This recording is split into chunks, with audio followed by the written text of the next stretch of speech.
Центральная Азия пришла в движение. Подписывайтесь на обновления и точно будете в курсе всего самого важного. Президент Туркменистана Сердар Бердымухамедов посетит с двухдневным официальным визитом Таджикистан 10 апреля. С таджикским лидером Эмомали Рахмоном он обсудит расширение сотрудничества в сферах транспорта и грузоперевозок, создание промышленных предприятий и использование транспортных коридоров Туркменистана. Главы двух государств также обсудят вопросы, связанные с Афганистаном, и подготовку к 5-й юбилейной консультативной встрече глав государств Центральной Азии, которая пройдет с 14 по 15 сентября в Душанбе. Накануне визита Сердара Бердымухамедова в Душанбе пройдет первое заседание делового совета, а также бизнес-форум предпринимателей двух стран. Для участия в мероприятии из Туркменистана приедет представительная делегация с конкретными экономическими проектами. Ожидается, что визит туркменского президента станет прорывным. Предстоящий визит Сердара Бердымухамедова в Таджикистан в первую очередь призван нормализировать отношения между странами, даже больше отношения между правящими кланами, что для Востока является принципиальным, и перевернуть окончательную страницу испорченных отношений, сказал эксперт по Центральной Азии Сердар Айтаков. Напомним, что история испорченных отношений начиналась в 2013 году с подписания договора о строительстве железной дороги Туркменистан-Афганистан-Таджикистан (ТАТ). С этой инициативой выступил Эмомали Рахмон, чтобы обойти Узбекистан, первый президент которого, Ислам Каримов, загнал Таджикистан в транспортную блокаду ради предотвращения строительства Рагунской ГЭС. По мнению Каримова, гидросооружение могло стать угрозой для водохозяйственного комплекса региона. Железная дорога должна пройти через Афганистан в обход Узбекистана с юга. Туркменистан сразу приступил к строительству, доведя магистраль до Афганистана, где начал строительство логической инфраструктуры. После смерти Ислама Каримова таджикские власти отказались от реализации этого проекта.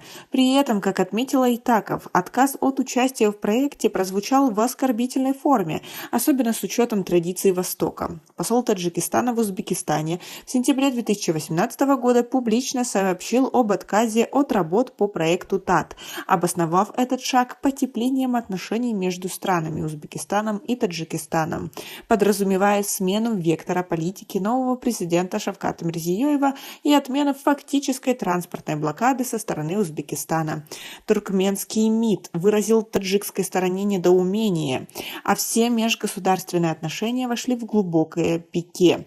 Дело дошло до фактического запрета таджикским дальнобойщикам следовать через территорию Туркменистана, что намного увеличило транспортное плечо доставки грузов через Россию и Казахстан. Из клинча двусторонние отношения начали выходить в 2021 году после визита Эмомали Рахмона в Туркменистан, но вопрос о строительстве ТАТ так и не был решен, из-за чего отношения между странами оставались прохладными. И сам визит даже под статусом государственного не устранил проблемы, отметил Айтаков.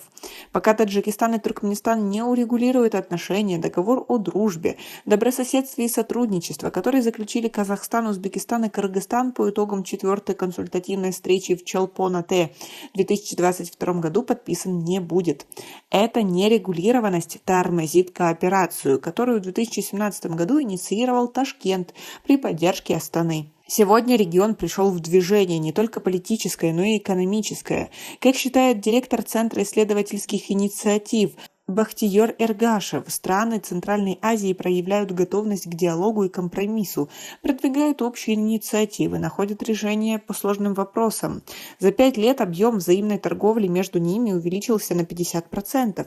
Это свидетельствует о продуктивности регионального сотрудничества. Практика минувших лет показала, что при активном участии всех заинтересованных сторон региональная интеграция – это не какая-то политическая конъюнктура на злобу дня, а серьезная стратегия, рассчитанная на долгую перспективу, отметил Эргашев. Не исключено, что на Душанбинском саммите будет принята программа промышленной кооперации.